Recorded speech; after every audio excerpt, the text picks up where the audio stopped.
LJ Ross, welcome to the Bestseller Experiment. How are you today? Hello. Thank you for having me. I'm very well, thank you.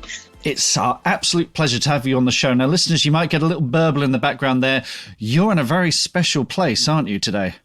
I am. I'm in the depths of Northumberland. I'm on my way back from ghost hunting at Tillingham Castle last night, which I hear is the most haunted castle in the land. I'm not a believer myself, but it was, a very interesting night. So I'm on my way back from there, and I'm in Alnwick, which some readers might recognise as being the place where they filmed part of Harry Potter. I love Alnwick Castle. It's one of the most beautiful places in the world. Just that whole area, it's inspirational stuff, isn't it? If you're a writer, you definitely have to go there, folks. And it's also got a wonderful poison garden as well, the only one in the country. So this is your life now. You're going to castles, you're ghost hunting, you're doing research and stuff like that. Now, you put a thing on Twitter the other day. You said there was a bit of an LJ. Which bit? This is wonderful. You said there's a bit of an LJ Ross takeover on the Kindle store with all 16 of my books in the UK top 50. As I tried to come to terms with this incredible phenomenon, 2 words seem to replay in a constant loop in my mind. Thank you. Now, yes. Am I right in thinking your first book was Holy Island, which came out in 2015? You are, yes. It came out on the 1st of January 2015, start of a new year, and as I was later to learn, a whole new life, really. So for nearly 5 years on, yes, from your first book, and now all 16 of them are in the top 50. I know, it's crazy when you put it like that. When you say it aloud, it sounds crazier when you say it. I know. I'm a very lucky woman. Well, I mean, we often ask authors, when you started out, did you have a plan? Did you have a game plan? Did you have an ambition?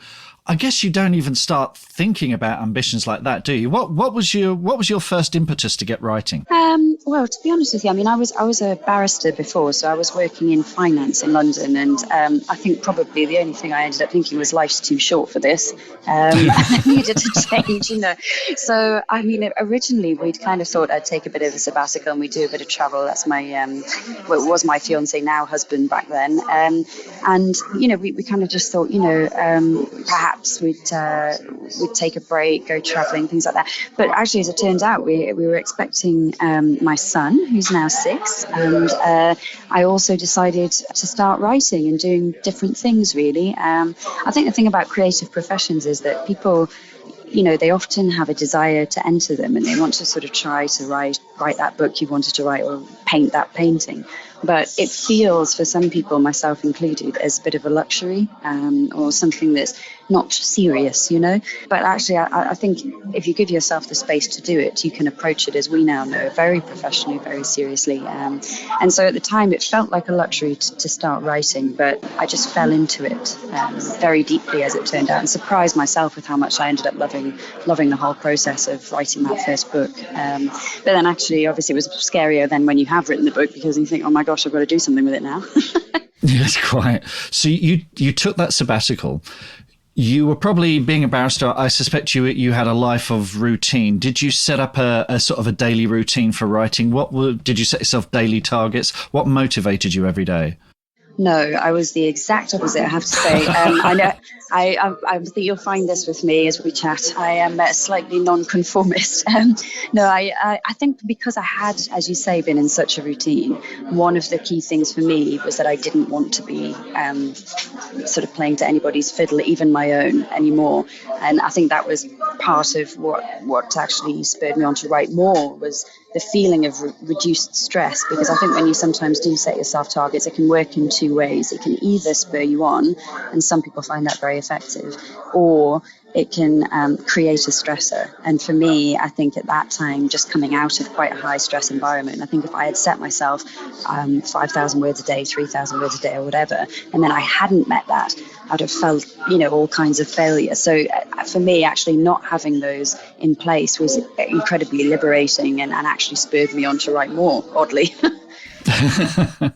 Freeing yourself up to do your own thing. That was the key. Yeah. But did you have a plan for book one? Were you thinking, okay, I'll send it to an agent and then try and get published? Or did you decide to go down the indie author route, self-publishing route straight away?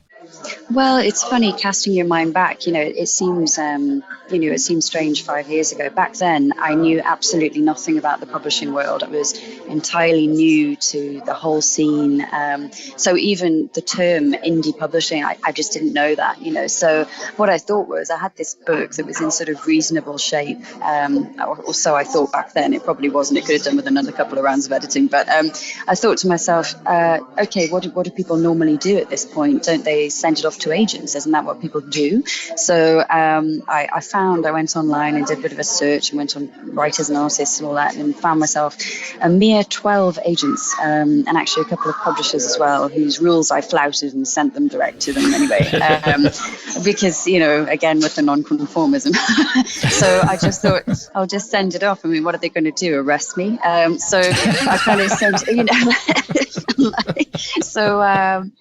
I sent it off to a bunch, and actually, again, I realised what a small number that is, because later on I found out that people like J.K. Rowling sent it off to a good couple of hundred people, I understand, and for me 12 was more than enough. I thought, gosh, I'm not writing this all day in, day out. So I sent it off, and actually I was really lucky. I had quite a lot of positive feedback back, and the thing that kept coming back in terms of agents was, we'd be happy to represent you, but this book is straddling two different genres. So Holy Island was straddling probably romantic suspense and straightforward crime fiction.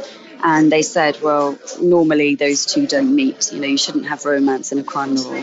And I said, well, I quite like this romance in a crime novel. And so they said, well, we've got a problem. So I kind of thought to myself, well, this is a tricky dilemma. And then, a very small press offered me a deal, which I thought at the time, isn't this the Holy Grail? Shouldn't I be really delighted about having this offer? And aren't I really ungrateful to feel that the deal isn't all that wonderful? And, again, this is perhaps the lawyer's head. I was looking at this contract, and I sort of thought to myself, well, actually, yeah, I'm not really sure that this book would ever be seen, because there were no assurances as to, distribution or marketing or anything like this. So, and obviously you're giving away your rights in perpetuity. And I thought, gosh, this is a terrible deal. But then I realised it's sort of standard for a debut author, and from their perspective, I suppose, understandably so, because you're not tried at that point. And in terms of investment level, how could they know how you'd be received? So, from my perspective, though, I felt a little bit deflated, and I thought, well, what am I going to do? And then it was actually my husband who alerted me to the fact that there was such a thing as Kindle direct publishing. And I mean, at the time I had a Kindle and used it, but I didn't know that they had this indie publishing platform at all. So I had a quick look at it, and the terms of service, I just, I scratched my head and I thought, is this some sort of, is this a kind of camera moment? Because it seems like a no-brainer. I mean, why isn't everybody doing this? Where's the catch? And there was no catch. I just thought this just seems like an entirely risk-free approach, where you retain all of your rights in the IP.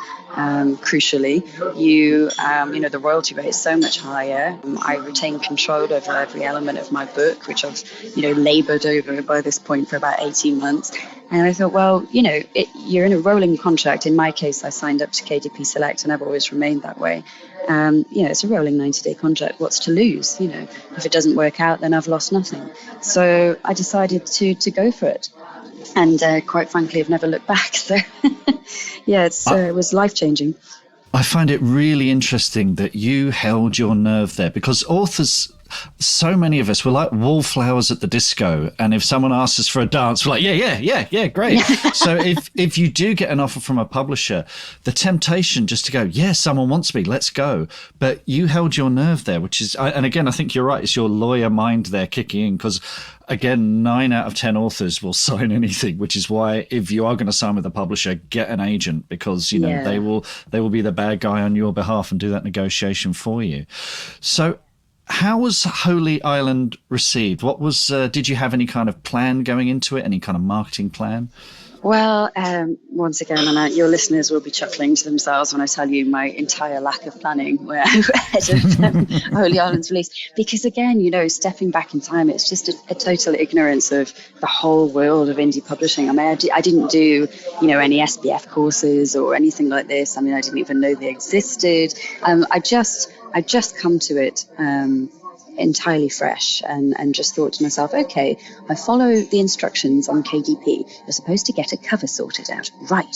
So what I did was I had a look on the Kindle store, and I saw what was at the time quite a trend for muted cover design in crime fiction. Of course, 5 years on, now everything is really brightened up. Correlation, I don't know. But it was, at the time, it was quite muted. And I thought, well, it doesn't really stand out to me, when you're glancing in the eyes with the eyes of a reader. So I thought, well, what about if we just brightened it up? And what about if we had it quite a sort of fine art photography cover as opposed to, something else? So we went up, my husband and I, on, I think it was New Year's Eve, it must have been 2014, a couple of days or day before Holy Island was published. So we turned it around quite quickly. We were on Holy Island, the tides were in, and we were cut off, and we got up at dawn to take that picture of Lindisfarne Castle that's on the cover now. Although I will say at this point that I wish that I knew the difference between civil dawn and nautical dawn, because apparently that means the difference between standing around for an hour in the dark about 4 o'clock in the morning, rather than just getting up just in time, So yeah, that was a lesson learned for future dawn photography. But that cover, it didn't really need anything, doing. It was just that sort of silhouette of Lindisfarne was exactly what I wanted for it, and the dawn behind it, and just I was sort of fairly savvy with things like Photoshop, and we thought at the time, well, let's just give it a go, and actually it ended up really, really working and doing the trick at the time. So 1st of January, put some sales copy together. We sort of looked around again, did a little bit of market research, I suppose, had a look at similar sort of books or things that I felt were quite similar, and had a look at how they were selling them, and then put something together and whacked it up there on the 1st of January and thought, well, you know what, let's just see how it goes. And on the first day, there must have been about 25 sales. That was all friends and family. Right. and sort of... at that point, one other thing I'd done is I'd set up this fledgling blog. So I'd never blogged before in my life, but I'd read about Andy Weir and The Martian and things like that, and E.L. James, and they'd had this blog going. So I thought, well, I better give it a try. And I don't know, I must have had about 100 followers, something like that. But the great thing about it was that I only did it for about 3 months before the release, and of that 100, I think a good 80 of them went on and eventually bought the book. So although it was such a small scale, it had quite a good follow through, so I imagine that if I'd had a more established blog or something that was just bigger, I think it would have had even more impact early on. But in my case, it was really very much like a snowball picking up momentum, because of those first 25 and then a few more over the next couple of weeks, the momentum just really built, and it went from being absolutely nowhere in the store to being about 180 on its own Steam, and that happened across about 3.5 months.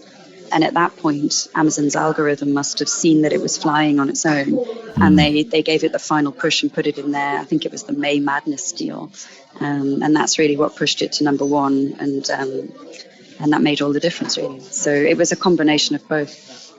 Wow. Okay. I've got a few listener questions, if we can go through those, if that's okay. Sure, absolutely. Now, the first one I've already stolen from Angela. Angela says she'd like to know if you had a marketing strategy before you put Holy Island on Kindle, and you've answered that clearly. It was just interestingly, though, that you put it out on New Year's Day. That period between Boxing Day and New Year's is actually a very good time for sales, because lots of people have new devices, new Kindles, and they're on the lookout for stuff to buy. So were you aware of that at the time? Well, no one had told me that, but I think that is something that we'd sort of observed ourselves. So a lot of this, when I sort of speak to people now, I think Holy Island is really a lesson in old-fashioned marketing. Mm-hmm. It sort of proves that there is still that word-of-mouth marketing going on. People still do that behind the scenes, and that's really the only explanation for a lot of how Holy Island got up to about 180 in the store, because it was people telling people. I had a very fledgling author platform at that time. I didn't have, a marketing list or an email list to get across to anybody directly. My Facebook author page I set up around about the same time, likewise Twitter. So, I think there's something to be said for those old-fashioned marketing techniques, and just getting your sales copy right, getting a cover right, just getting the very basics in place as much as you possibly can is still vital. Absolutely. And having had that boost from the Kindle May Madness promotion, did you go on to do any advertising after that, or did it continue to flywheel and keep that momentum going?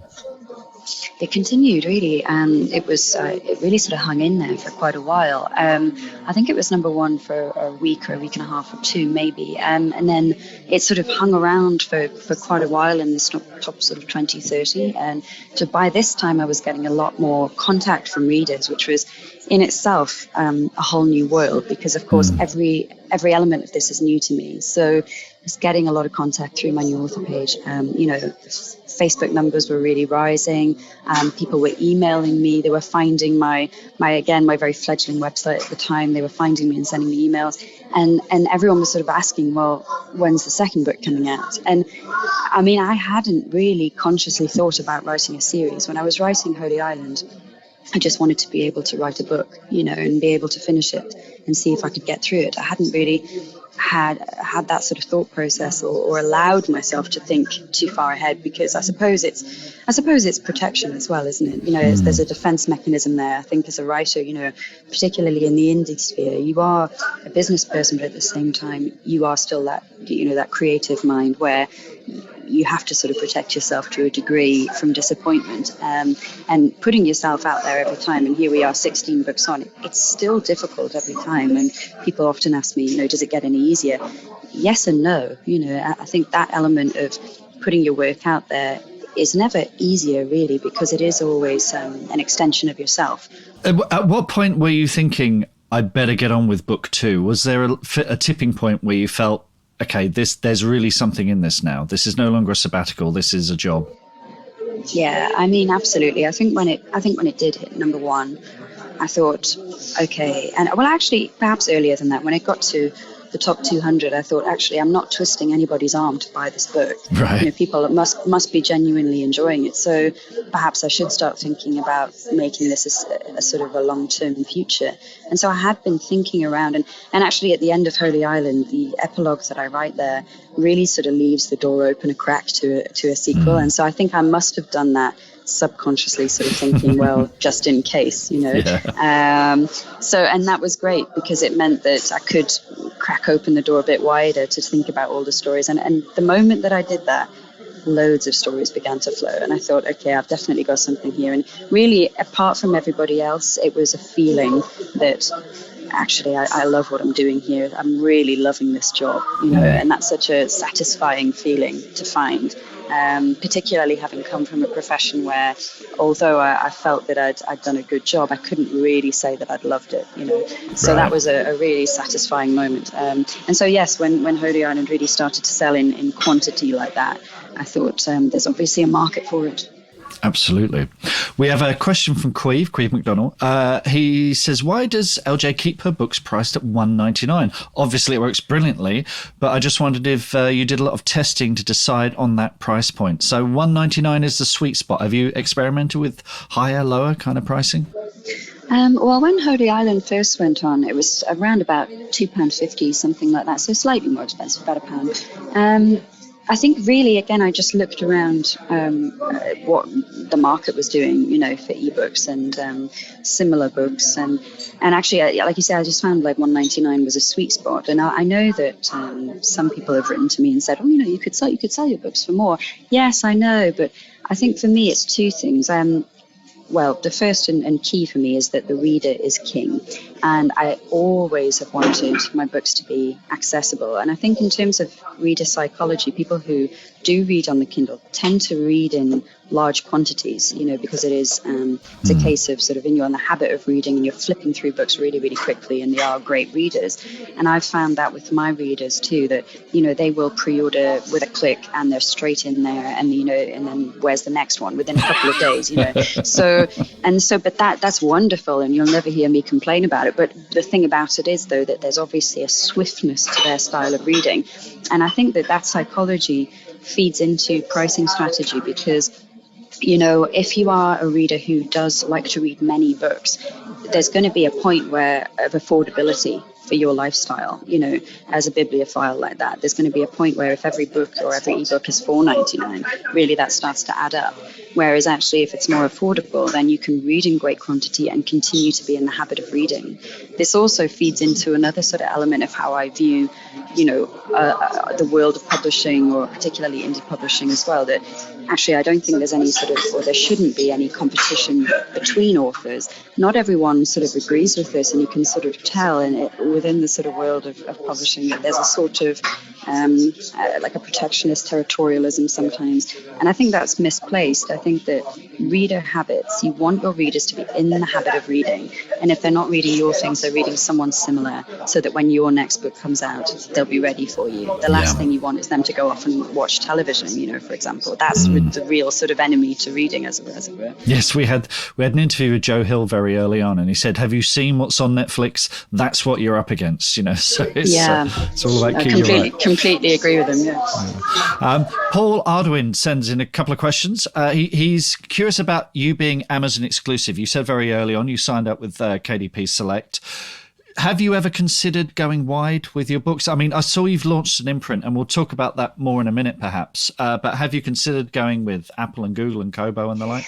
Yeah, I mean, I had a look at that, but I think for me, it was quite a base consideration. The first thing is that Amazon have the greatest market share. So, just from a sort of an outside objective perspective, if you're going to go with any of them, particularly back when I was taking these decisions, but I do routinely look at the marketplace, as you can imagine. I still think that they have the main market share, and so, as an independent author, it makes sense for me to capitalize on that as best I can.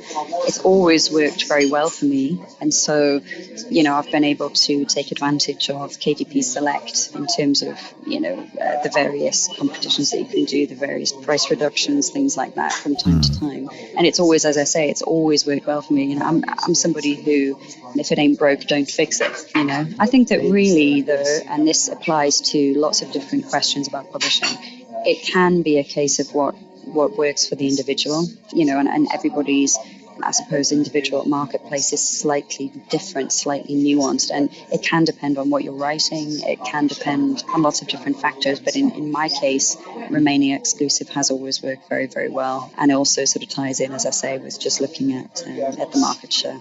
Paul goes on. He's asking about newsletters, advertising, third-party sites like BookBub and Free Booksy, but I guess if you're with KDP Select, do you need to use those external promotion sources, or are you taking full advantage of the Amazon sphere? I would say that I've rarely needed to. I have in the past when I was starting really getting going. I tried, what did I try? I think I've had a BookBub before.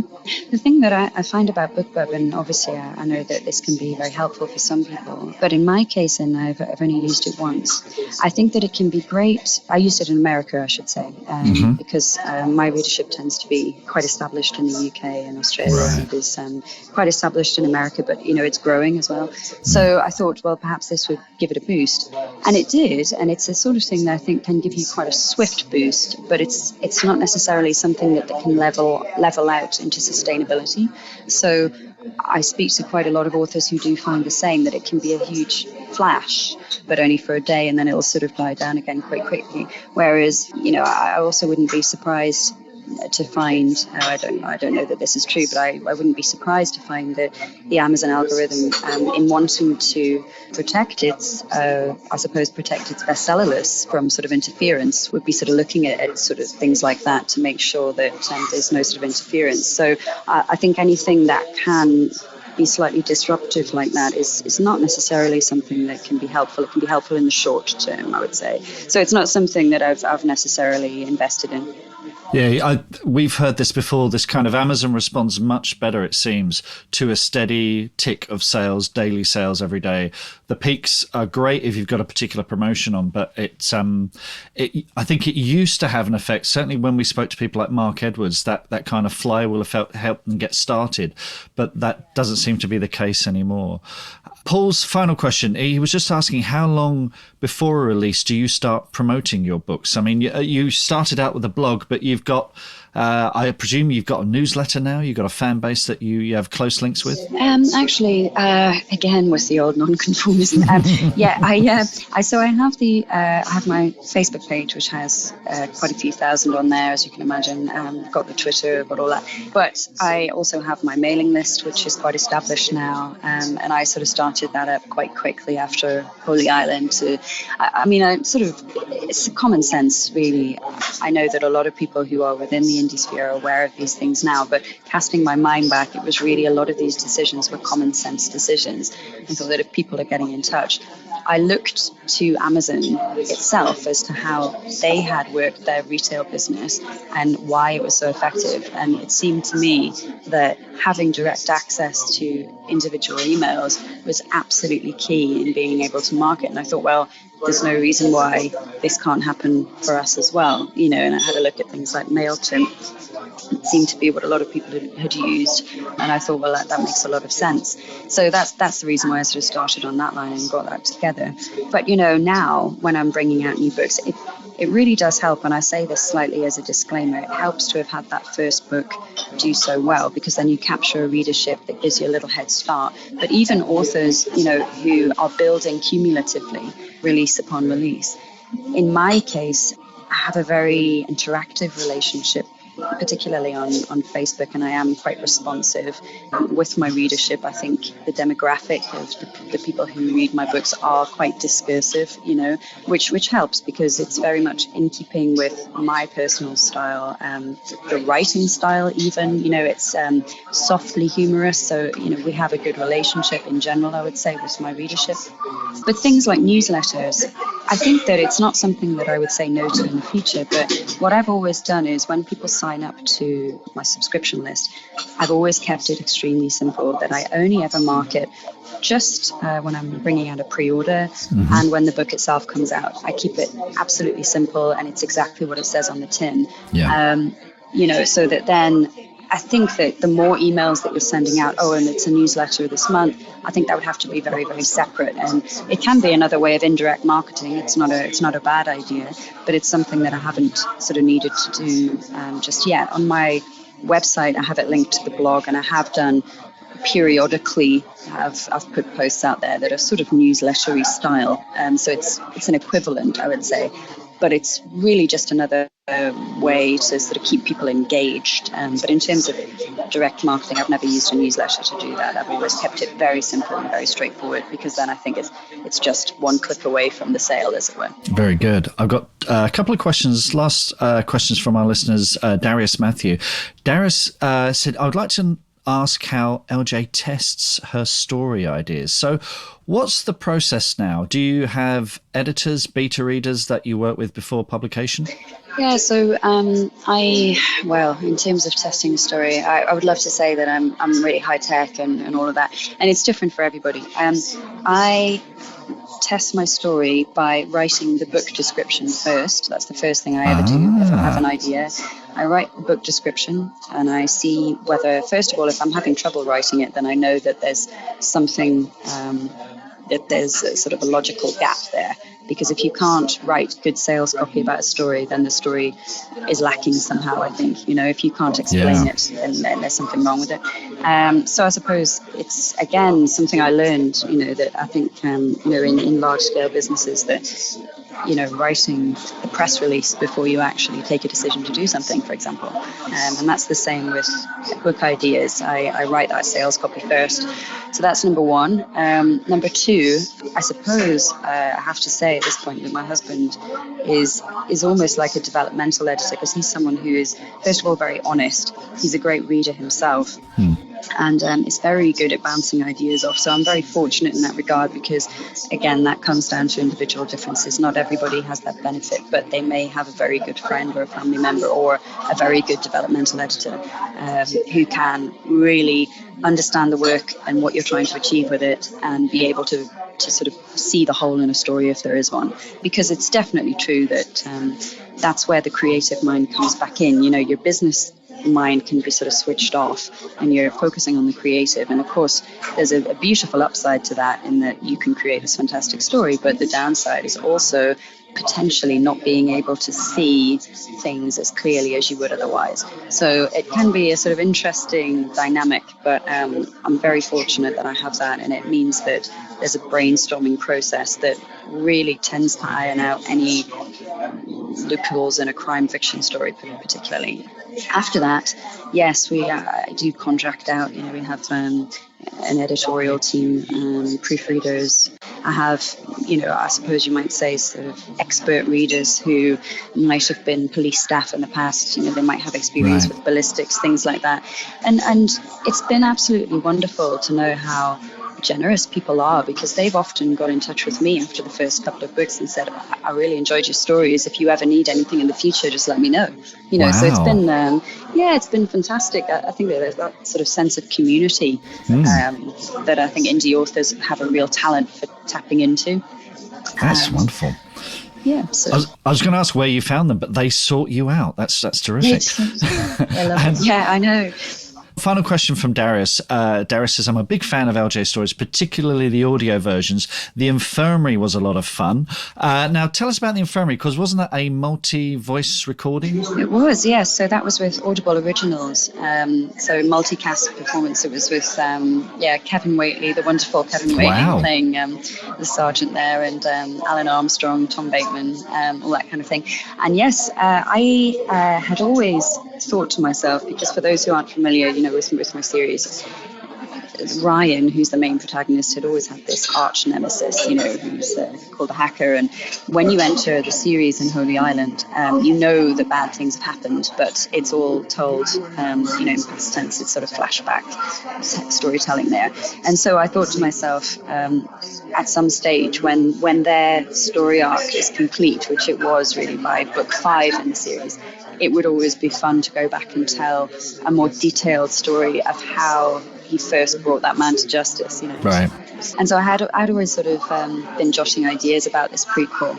And then I was approached by Audible Originals, and they said, do you ever fancy doing something like this? And do you have any ideas? And I said, well, actually, this might work really well on this occasion because I have a prequel idea. And so we started that discussion, and it was a really exciting process in terms of dramatization. I was very fortunate to be able to have script approval and to be able to, casting approval and things like that. So it was a fantastic, very involved process as well, and just to see how dedicated they were to the whole production, and to probably everybody who goes through their door, they really take a very dedicated and conscientious approach to whatever they're producing. So and I remember going in to hear part of the recording, and it was a real delight to do. So I'm really pleased that Darius was enjoying that. It was a really fantastic. It would always go down as the first dramatic production of my work, so that was a real nice milestone. Fantastic. Now, I hinted at this earlier, but you're setting up your own imprint. This is amazing news. Tell us how this came about and why you're doing it. Oh, yes. So Dark Skies Publishing. Well, basically, up until now, all of my print books have been available through KDP Print, print on demand. And, independent bookstores who've wanted them, libraries and so forth, have always been able to find them, because I think where there's a demand, there's always a way. But they hadn't been available on sort of high street stores, you might say, and more broadly. And in terms of, just being one person up until now, I've always sort of prioritized business in terms of where the need is. And really the ebooks business, just statistically speaking, obviously takes up most of my time.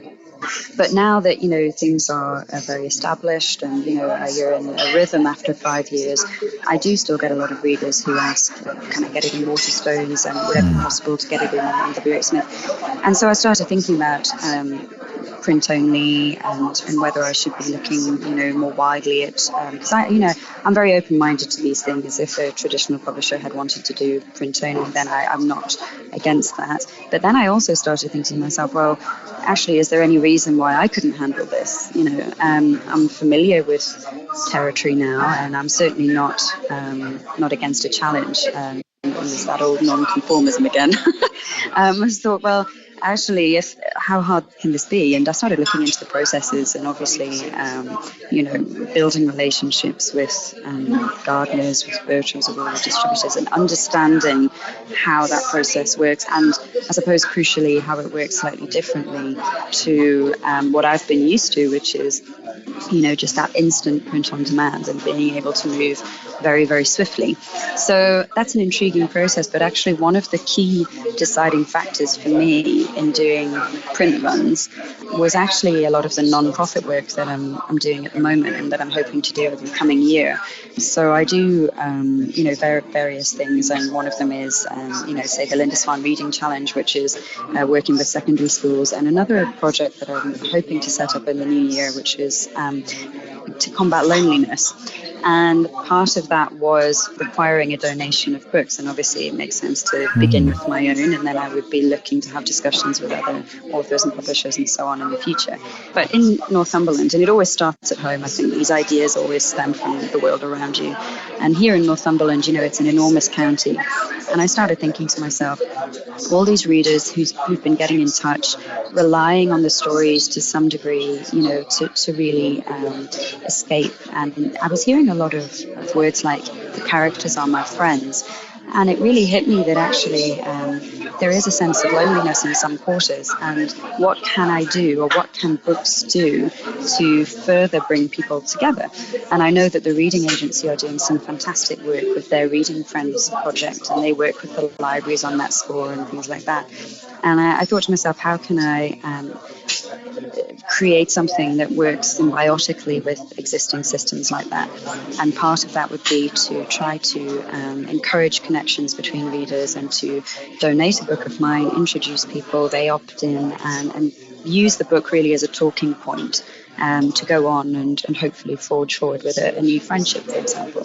And it's particularly geared towards people who maybe aren't as mobile, people who can't quite get out of the house, things like that, to use library services, unfortunately. So, yes, so that's something in the future. But part of that, obviously, just at a very basic level, was needing the books to be able to be printed at a very cheap cost so that I could help more people in the future. So that was one of the reasons why I started looking to develop my own imprint, to be able to kind of keep control of that element. Wow, that is amazing. That's absolutely amazing. Wishing you all the very best with that. Louise, thank you so much for your time today. I know how incredibly busy you are. And sorry to keep you away from the cafe, which has been getting busier in the background. Yes, sorry about that. Yeah, well, thanks very much for having me, Mark. Our absolute pleasure, and best of luck in the future. Thank you. Thank you. Bye. What are your writing dreams? Finishing that book? Quitting the day job? Becoming a best-selling author?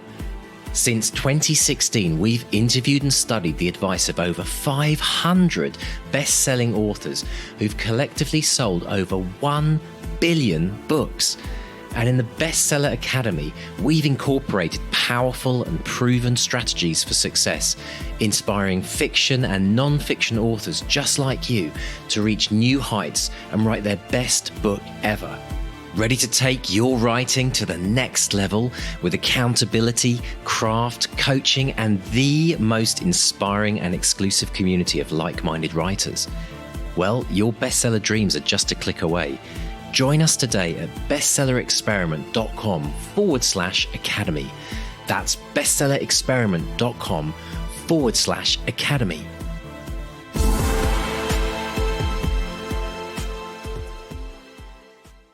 We're noticing a bit of a trend here, aren't we, Mark? Yes. Lawyers, thriller books, and millions of copies sold. It's quite phenomenal. Isn't that an amazing interview? For most people, getting one book in the top 50 would be a bit of a lifetime achievement award, wouldn't it? You'd kind of go, you'd say, okay, I'm patting the back. I'm patting back. Well, yeah, I could die a happy person. That's my favourite phrase when you do something that is just, I could die a happy person now.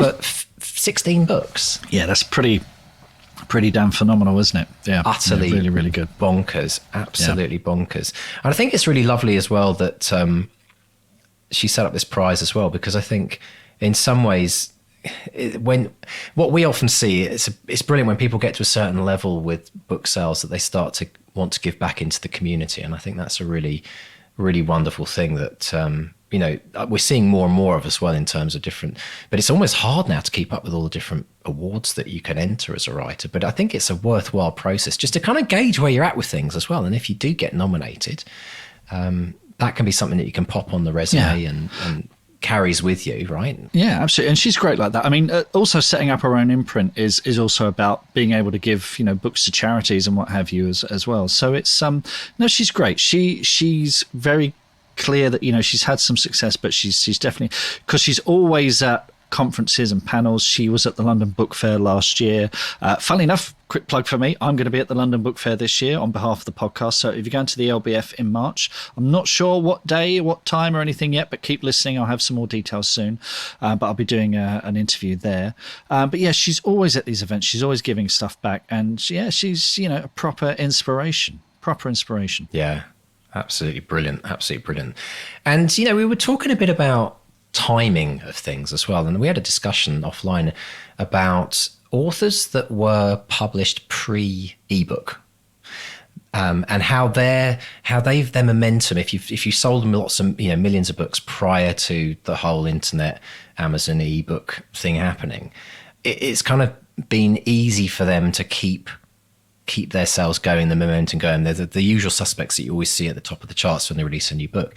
And that kind of window of opportunity in some way is closed. But we're also starting to see possibly a trend of new windows opening and closing within the ebook and the digital and the indie. Well, what I've noticed is a lot of the authors I've spoken to who've had this massive success, the Mark Dawsons, the Angela Marsons, the people who are indie publishing between, I would say, 2012 and 2015.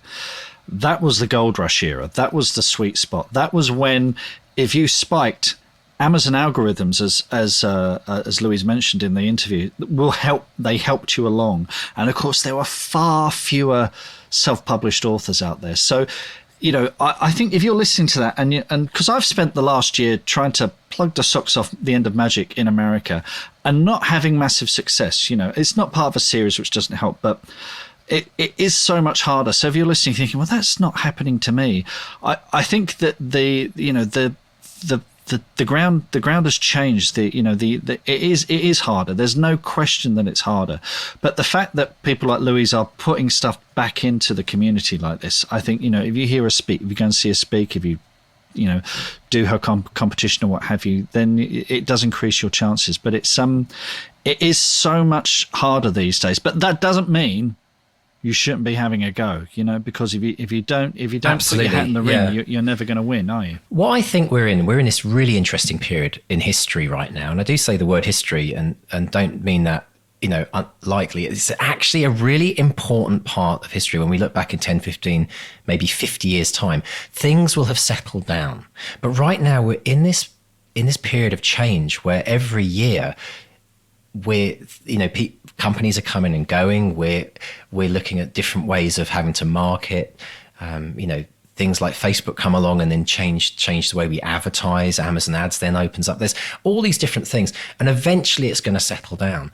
So it's a particularly challenging time, I think, for people. But that always is a possible opportunity as well. I think the people that are have got their finger on the pulse and look at where it might be going next are likely to have the biggest advantage. And that's an area which would be worth exploring on the podcast, I think, as well, because it's almost like we're always chasing the next formula.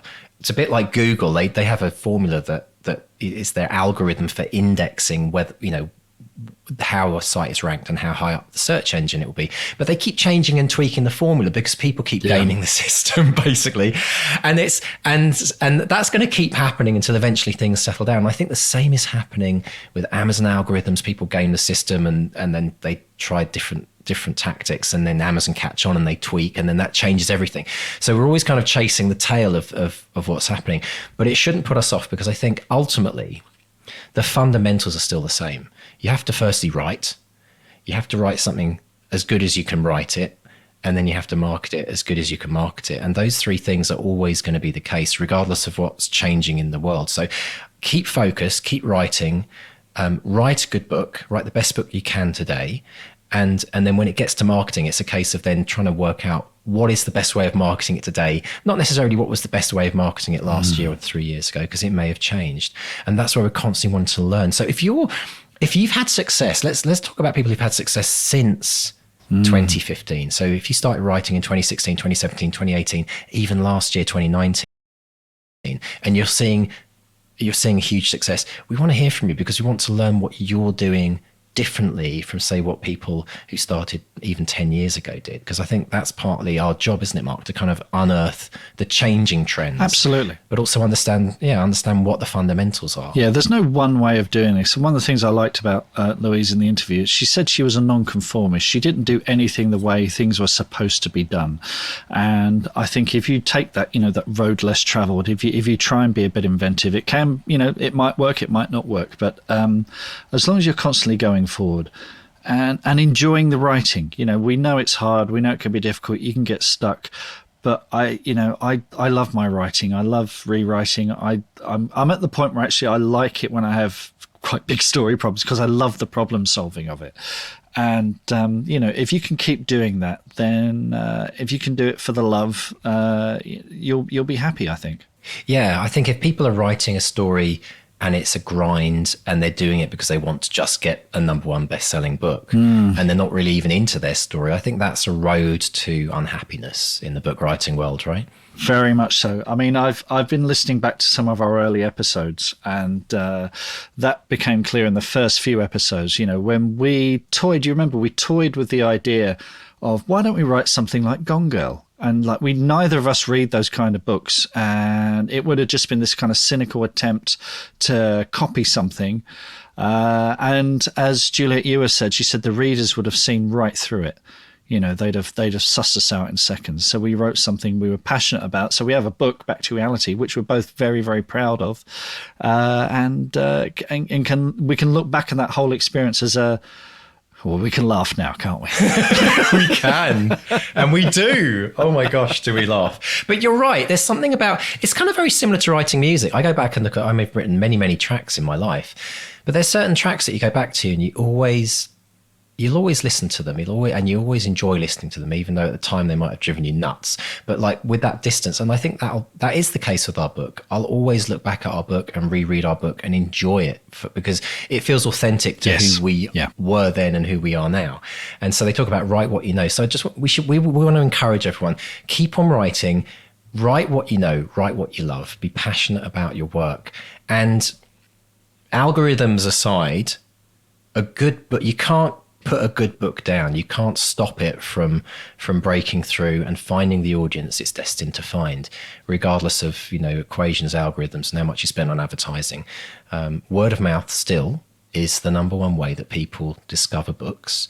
And so if you've put your focus right now during the writing phase of your book into putting as much effort and skill and craft and all the things that you've learned from this podcast and other great podcasts out there and other courses, whatever you're doing, put that in to your writing today and trust that the right audience will find your book down the road. Wise words. Lovely stuff. So, Mr. Stay, do we have any interesting stuff on social media apart from BXP 2020? There's just so much BX. It's kind of a bit swamping everything else right now, isn't it? Well, we've got a bit of catching up to do. We've got a load of public declarations. So I'm going to read a few of them out. They're all in the diary. So if we have been a bit swamped. So we don't read this out. Don't worry. It's in the diary. Don't worry about that. We will be in touch. Particularly like this one from Kerry Oman. She says, by 31st December 2020, I will have written, write this down, 300,666,000 words. So 366,000 words. Okay. She says, if I win, I will pay the patronage for a year for a brand new patron to my favourite podcast. She said, that's right, the creative pen. No, only joking, it's the bestseller experiment. Thanks, Kerry. That's brilliant. What a lovely idea. Wait, there's more. This is a kicker. If I fail, I will donate the same amount of money to a charity organisation that goes against my very values. I'll post the comments before the end of the year and when I know which one it will be. So, Kerry, please, everyone cheer Kerry on. Save us. I love it. What a brilliant idea, Kerry. Thank you so much for that. That's a great incentive. It's a great motivator, isn't it? We talked about that, didn't we, in the past on the podcast about having a penalty if you don't hit your target. That can sometimes be more of a motivation to actually hit it. Oh, yeah. But what a lovely altruistic idea of gifting someone a patronage and access to the BXP team and all the other things we do. That's wonderful. No, it's great. A few more. Paul Arduin, who you heard giving questions lots of questions to LJ Ross in the interview there. He says, I will finish the first drafts of 5 books in 2020. Current plan is for 2 90k-ish mystery novels and 3 60k-ish romances. Paul, that is great. That's 5 books. It's incredible. 5 books. Absolutely amazing. That's almost getting up to Shannon Mayer kind of level. Yeah, it really is. It really is. So good luck with that, Paul. That is in the diary. Laura Shep, this one's coming up actually. Public declaration, first draft of my historical novel to be completed by 31st of March 2020. So Laura, we're keeping an eye on that. Yeah, and I think she's doing pretty well because I've noticed Laura posting and saying that she's doing really well. So very, very inspiring, Laura. Keep it up. Yeah. We got one from Zach Erlocker. He said, I've greatly enjoyed the podcast over the last year. I binged a lot of the back episodes and became a backer. Thank you very much for that, sir. Somehow I missed a bunch of shows on my app. Anyways, I've signed up for the 2020 challenge. 200 words seems too easy, but I understand the point of it, and hopefully many will find it to be that way. I'm too easy. Now, come on, Zach, come on. I'm hoping to finish the next version of the manuscript in January or February to submit to my publisher. Currently, the title is The Man from Mittelwerk by M.Z. Erlocker. So let's aim for 8:20 p.m. February 20th, 2020. I don't know if it'll be the last draft, but we'll cross that bridge when we come to it. Now, you love a precise one, don't you, Mr. D? You love a precise time. So that one is in the diary, Zach. Thank you very much for that. You can also have a massive countdown on the front page of the website for that. Actually, Zach, you should put that on your website. That's actually just given me an idea. Yeah. Oh my gosh. How about, okay, that'd be fun, wouldn't it? A public declaration page that has everyone's name so it's declared and a countdown clock. Oh, I might have to put some thinking into that, Mr. Stay. Oh, what have you done, Zach? What have you done? I know. Giving him ideas. And a message from Angela. Just a quick note to say thank you for your podcast and for the dedication you both have to the group. The bestseller came into my life last year when I was ill, physical and mentally, and was struggling to motivate myself to write, even though I really love it and have a supportive family. I binged all the episodes on my commute, and even when I was cooking dinner, your voices became a sort of anchor for me in the beginning, something to look forward to. The interviews have been inspiring and fun. I'm not sure if you knew that you would create the most amazing writing community when you set out, but it has blossomed. It's great to see and hear the BXP team support one another. On a very personal note, I want to say thank you. It means a lot, and I genuinely believe that 2020 will be my best year yet. Thank you so much for that, Angela. That really means a lot. It's weird to think we're in people's ears. I know. That's stunningly beautiful email, Angela. And you know what? It's those kind of emails that make me a little bit verklempt. I've got to say, you don't really realise the effect that a little bit of inspiration and motivation can have on people, and we're starting to learn actually through all these incredible messages that we get, especially from the ones like that from Angela, just how much how hard it is on your own and how important it is to have some kind of support group when you're a writer. And Angela's mentioned BXP team there, and that's, she's part of that, and it's a very, very supportive community of very much like-minded individuals that love the bestseller experiment. I mean, it's a great place to come and hang out if you enjoy the podcast. But hearing those emails, it really,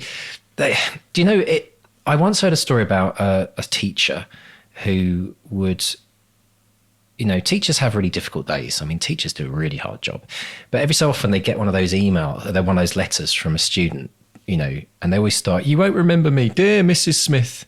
You won't remember me, but 15 years ago you taught me French, and you said something to me once when I was feeling really, really downhearted, and it really changed the way I looked at the world."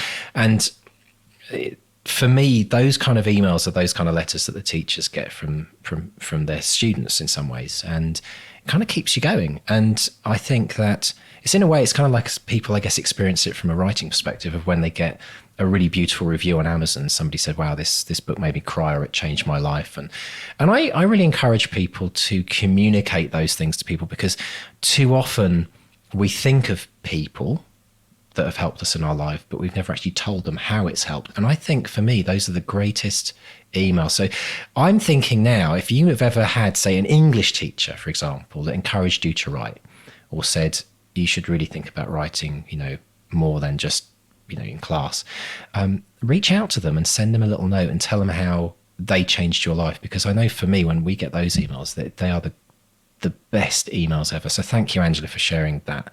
And just to encourage everyone else to kind of share with people, mentors in their life, whoever they may have been, maybe take the opportunity to just send them a note and let them know as well, because they never know otherwise. They never know. Absolutely. The other thing that makes me very, very happy is when our listeners, particularly members of our BXP group, get published. And the book fairies have sent me a couple of books in the post recently. There's one from G.M. White, The Swordsman's Lament, which is epic fantasy stuff. When a prince is murdered, a legendary swordsman stands accused. And it looks absolutely terrific. And he's put in the acknowledgements, he's put, thanks to Mark Stone, Mark DeVoe, the Bestseller Experiment podcast, for providing a treasure trove of information for aspiring authors, which has helped give me the confidence to write and publish a book. Also, more importantly, to the BXP team, the community that has grown around this podcast, for their support, brainstorming prowess, and feedback on such things as blurbs and cover design. So there's one member of our group published a book, getting amazing reviews. It's just terrific. And then another member of the BXP group, published by Trapeze, which is an Orion imprint, Sam Eads. You know Sam Eads of old?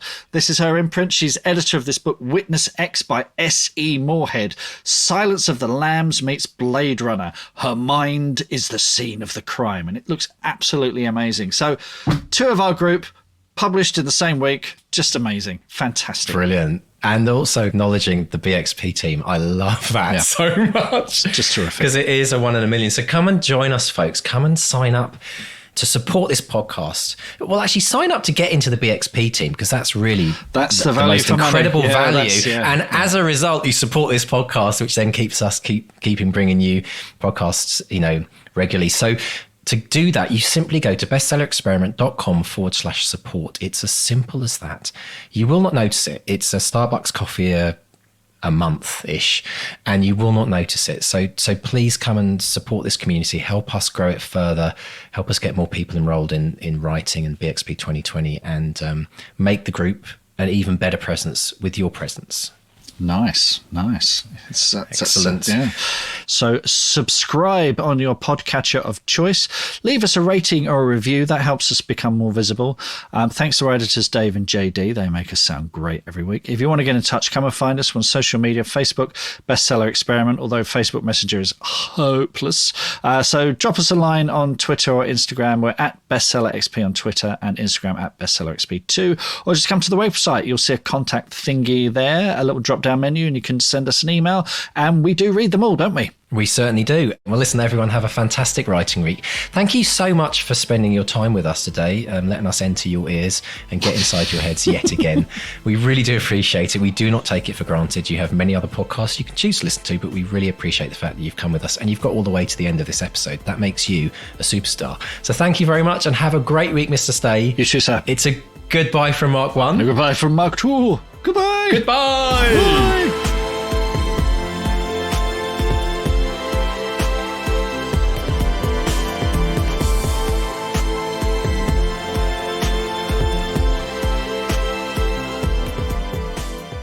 Are you ready to transform your writing and your life? Join the 200-word challenge today. In just 5 days, learn to develop a lifelong writing habit with over 2 hours of free expert coaching and the encouragement of a vibrant community. This program has already changed the lives of thousands of writers like you.